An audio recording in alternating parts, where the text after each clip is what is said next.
Hello, this video will be talking about the equatorial coordinate system and path of celestial object in one night. First, we'll talk about this celestial sphere that I have made.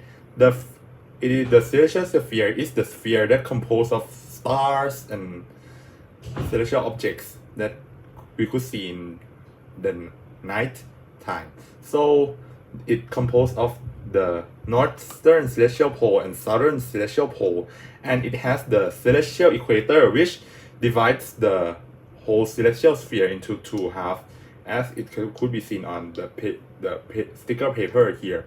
And the next one is the ecliptic, which is the black line coming from the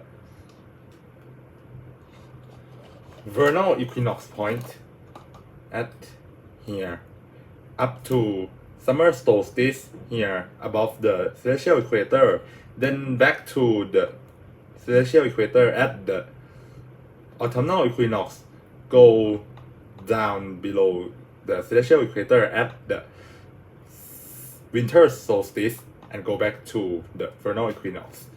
Okay, and so in the vernal equinox, it is the right ascension is 0 hours or 24 hours with declination 0, while the summer solstice here is at right ascension 6 hours declination plus 23.5.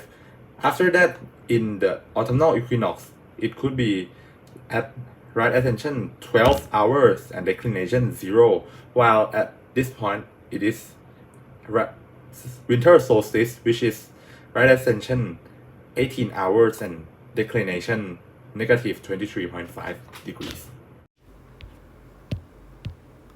Okay, let's talk about daytime and nighttime. We use Thailand as the reference of location of latitude, which is located in 13 degrees to the north of the equator. So in Thailand, as we could see that north celestial pole will be above the horizon, while southern celestial pole will be below the horizon, as we could see here, because of the latitude of the Thailand. So the path of the celestial object, when it rises and sets or moving, it will be parallel to the celestial equator, as we could see here. So when sun rise, it also rise like this, like when at the meridian, it could be like 13 degrees to the south. And yes, as we could see, if we could see that in summer, Thailand will have like longer daytime and shorter nighttime, while in winter, Thailand will have shorter daytime and longer nighttime. As we could see that in summer, or in like April, June, or sometimes like here, the sun will go like declination, positive declination. So the sun will rise and set towards the north like this, and it could be seen that the time that it spends in daytime will be longer than in nighttime. On the other hand, in the winter, like in December, for example, the sun will have declination as negative, so it will rise and set in toward the south like this, and we could see that it will have the shorter daytime and longer nighttime in the winter of Thailand. Okay, so about the reference point and the reference plane. The reference plane will be the plane that is perpendicular to the line that connects between the south celestial pole and north celestial pole, or it is the celestial equator. but it's a plane. And the celestial plane, the reference point it will be the vernal equinox. So we can get the declination is like the latitude. So it is how the angle between the point at the celestial sphere and the reference plane. And if we bring that point down to the reference plane, then the right ascension will be the how many hours that we need to wait until this point will be at the vernal equinox when we observe it originally. Next, we will see how we could find out the declination of the celestial sphere in horizontal coordinate system. First method might be the harder one, which is when we find out the azimuth angle of the celestial object when it rise or set, as we could consider the location of the observer in Thailand, which is 13 degrees is to the north in latitude.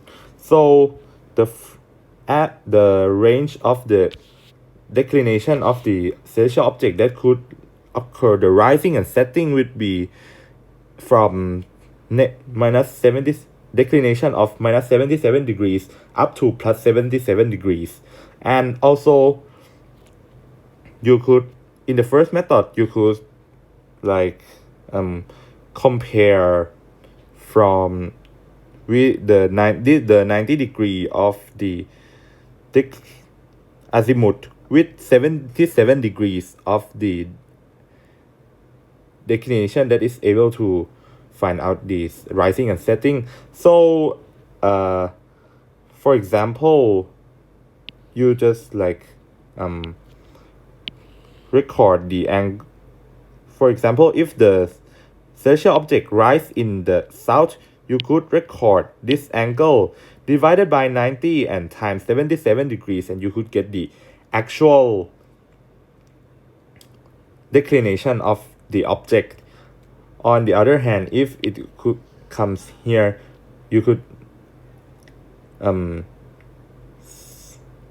divided by 90 and times 77, and you could get the actual declination of this celestial object too. For example, if this one it is azimuth 45 degrees, you could divide it by 2 and or divided by 90 degrees and times 77, and you could get the azimuth.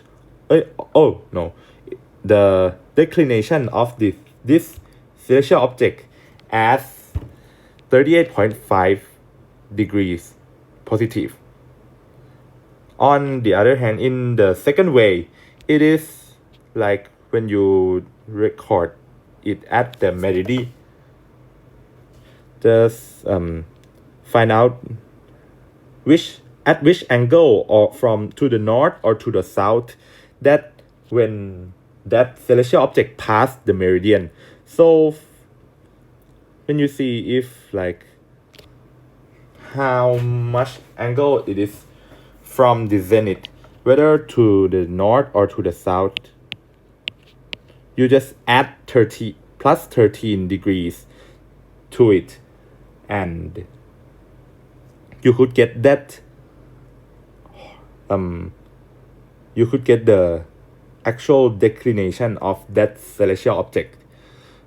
But when you apply this to the other locations of the observer, you just change the plus 13 into whatever that location's latitude. Okay. Also, we can observe if the star is circumpolar. Circumpolar. If the star is never sets. So if we are at the north hemisphere, the declination would be the 90 degrees minus the latitude or above. And if we are at the south hemisphere, then its declination need to be 90 degrees minus the latitude or below.